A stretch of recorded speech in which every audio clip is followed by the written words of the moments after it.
take their seats. We're going to start any minute now. Hi everyone, my name is Caroline Sarkoff. I'm the Associate Director of the Gold Coast International Film Festival, and we want to welcome you to the second night of a fabulous week of films and events at this year's Gold Coast Film Festival. Yay! Tonight you're going to see a real treat. Not only are you going to see a really funny film called How Sweet It Is, but it will be followed by a Q&A with the legendary actor Paul Sorvino. We just want to thank a few people who helped make this festival possible. The town of North Hempstead, Nassau County, and Douglas Elliman Real Estate, who are our three founding sponsors. And this year, Douglas Elliman is sponsoring our Best Seat in the House campaign, so we want to congratulate the winners of the best seats tonight. We hope you enjoy them. We also want to recognize some people who helped make this particular event possible. John LaRocchia from Laughter Saves Lives is here, which is a really wonderful charity. So find him afterwards and find out all about it. We also Complete Casting, who helped us make this event possible. The A.L. Saroff Fund and the Meliuses and Ohika Castle for being sponsors of this event tonight. Yes, please, round of applause.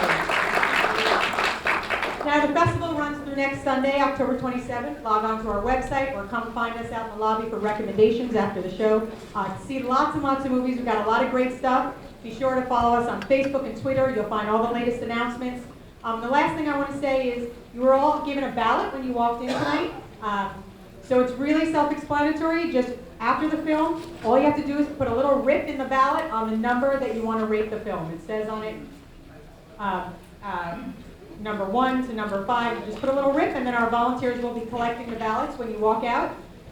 Please turn off your cell phones. I'm giving everyone a moment. Reach for your cell phone, turn it off. That's it. So sit back, enjoy the show. Please stay for the Q&A after with the legendary Paul Sorvino.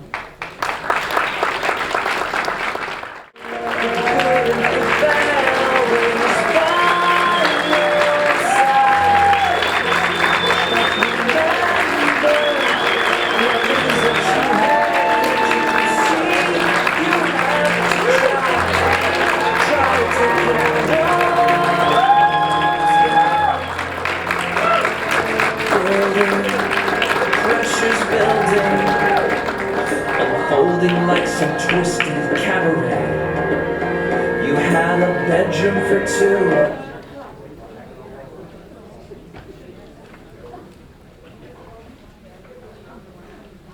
We're all friends.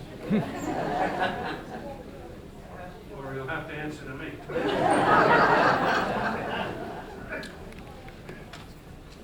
Thank you. Now, ladies and gentlemen, it is my great pleasure to meet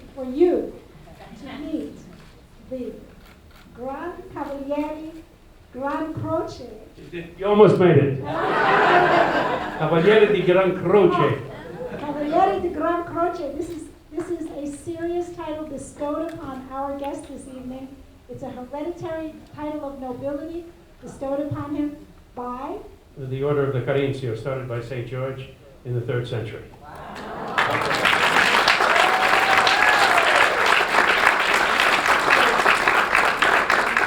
I'm also a Knight of the Italian Republic.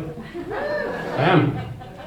And when I asked the genealogist where my title was, because my coat of arms goes back to the 12th century with a lion on it, I have it in the safe.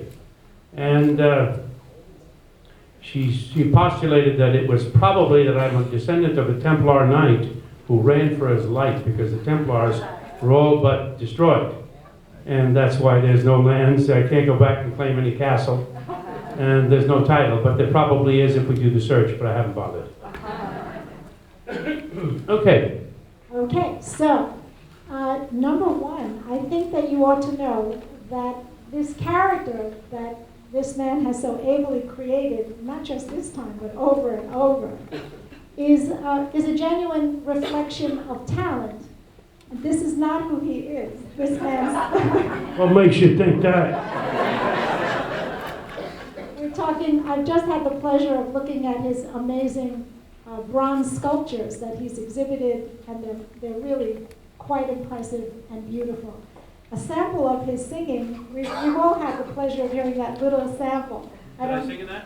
You did. Sang in that? You did. You sang I don't the remember. piece that Pavarotti was famous Oh yeah, well, that's right. I did a little bit of Nessa Dogma, Yes. and yeah, and then I'm in the wheelchair with the thing. I don't Funny. suppose you feel like giving a couple. Well, it's been a long day. I'll do a couple of notes, okay? Okay. O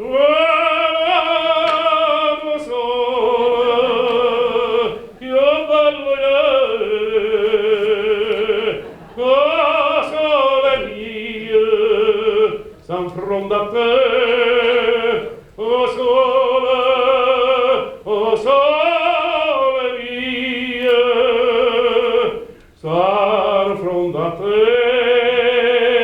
sar from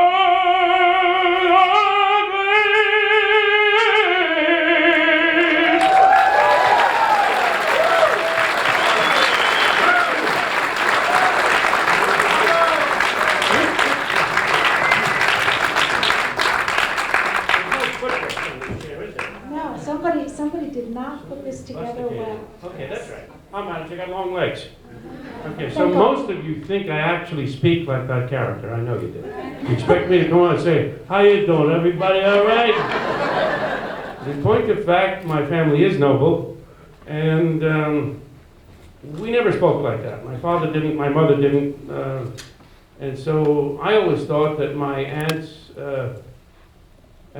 were putting on airs because they were a little different from the people in Brooklyn that we grew up with in Bensonhurst.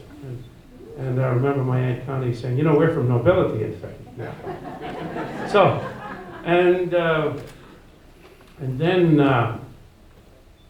I was knighted about 10 years ago, and they had to look into my background, which I didn't know anything about. You know, they have to find out if you're horse thieves back 100 years ago. So, turns out the family is very old. And then they wanted to know if I wanted to design a coat of arms. I said, I don't want to pretend to be something I'm not, like a Templar knight. I swear to you, I said that. And so they said, okay. A week later, they called the Count, Morano, who knighted me, and said, we have found the Sorvino coat of arms. We do not have to design one. And it comes from 1150. So it was really something. And it explained things because my aunts, who acted like countesses, were. So then I could say, okay, I see why they're doing that. Because they were a little different, you know. My father was extremely dignified. He was like a nobleman. He himself carried himself that way. It's just the way he was. He was in the garment industry. He was a foreman in the garment factory all his life. But he was a man of such enormous talent. They used to call him magic hands. He made my mother's wedding dress in a few hours with an 8-foot train. He was a very gifted man. And very beautifully spoken and with an 8th grade education. That's where he was back then. So anyway, that's a bit of the story of my life. And I've ridden a long and winding path to this point. I've been in many things. I've had many incarnations.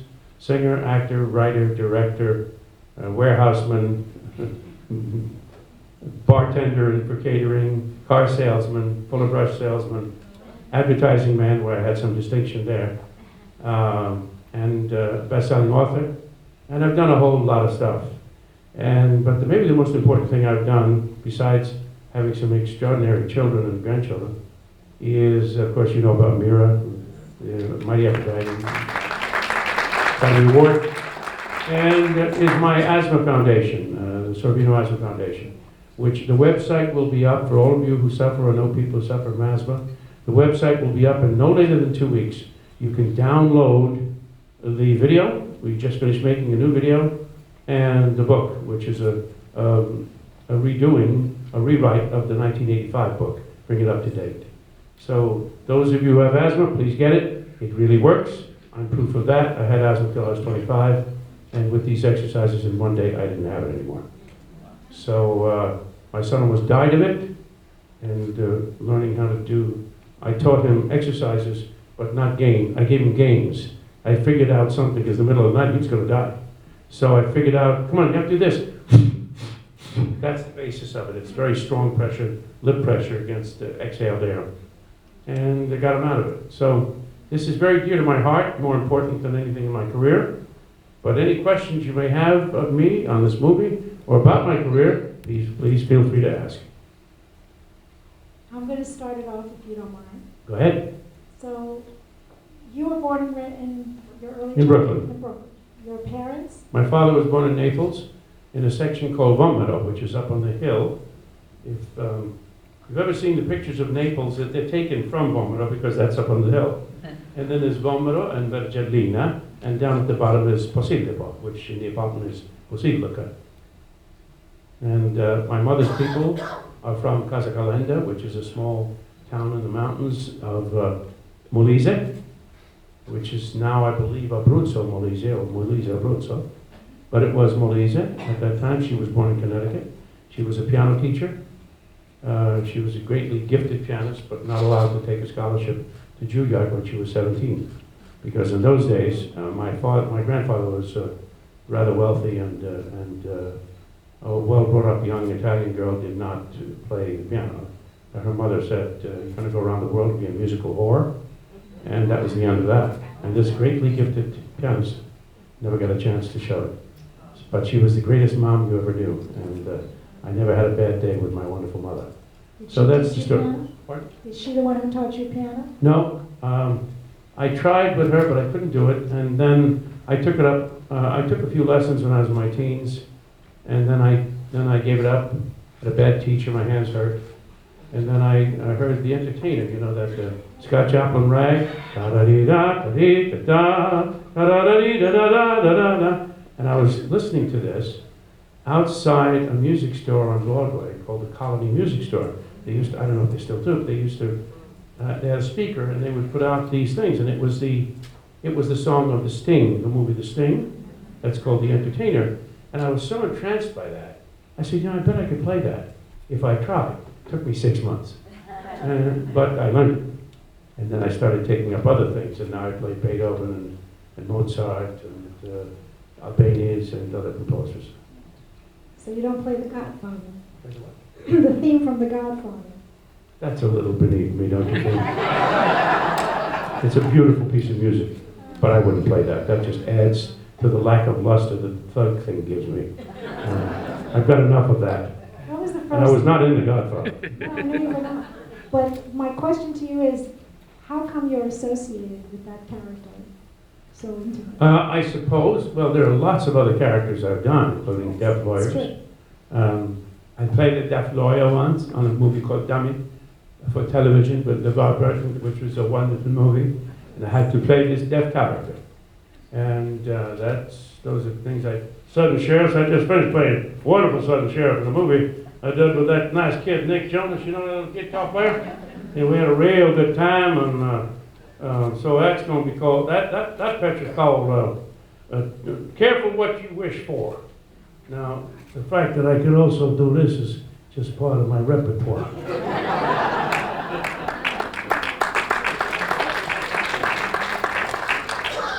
In Goodfellas, I always remember the scene where you were cooking, and I just couldn't help but wonder if you're really a good cook. I started cooking when I was 12.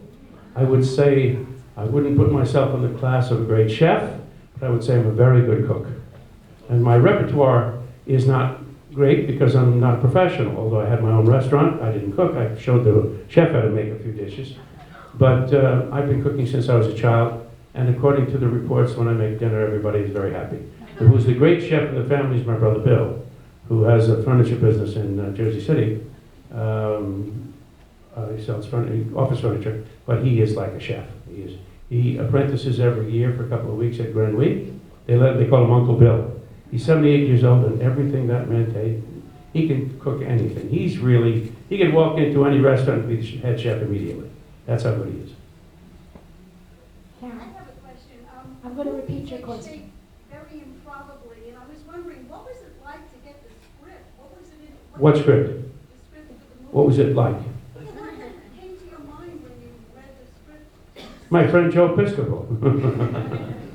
When she asked if what came to my mind when I read the script, I felt it was going to be very entertaining, and I felt it was a good way to, I'm a little tired of doing mobsters, but I do them okay, so people ask me to do them.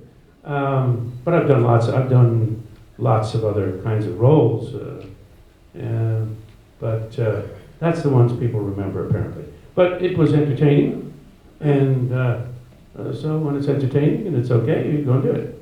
You know, a while back, we had Eli Wallach come out. An old friend of mine, Good man. indeed. Interesting.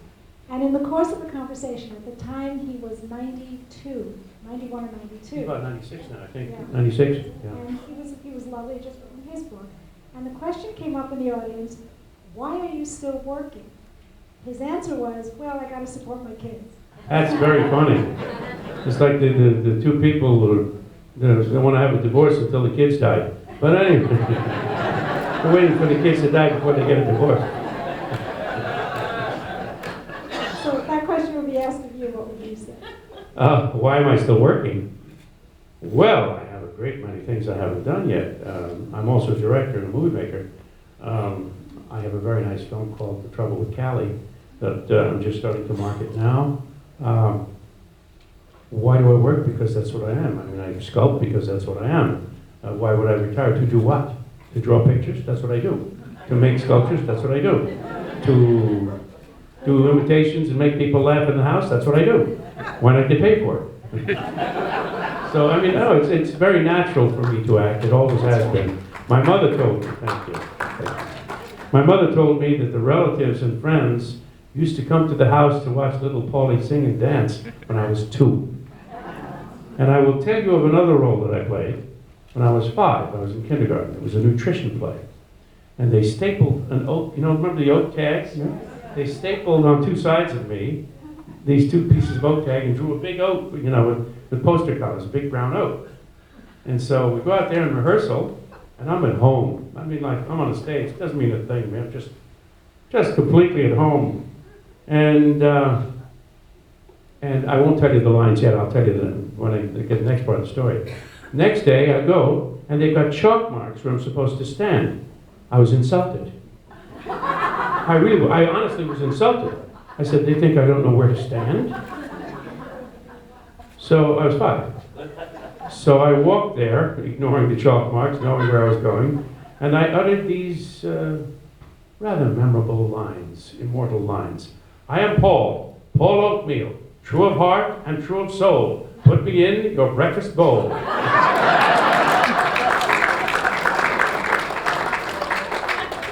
You never know where you're going to get your start. What was your first professional role? In a movie? In anything, as an actor? Oh, as an actor, was in Summer Stock. I was a singer in the chorus along with Lady Kazan. We were kids, and we were lovers, and we were kids. It was great. And I was in South Pacific and The Student Prince. In South Pacific, I played one of the yeomen or something that comes in and says a few things. And they sort of always knew that I could do it. So even when I was singing, directors would look at me and say this line. I would say it, and I was okay. And then I did during stints of car selling and whatnot, I got a scholarship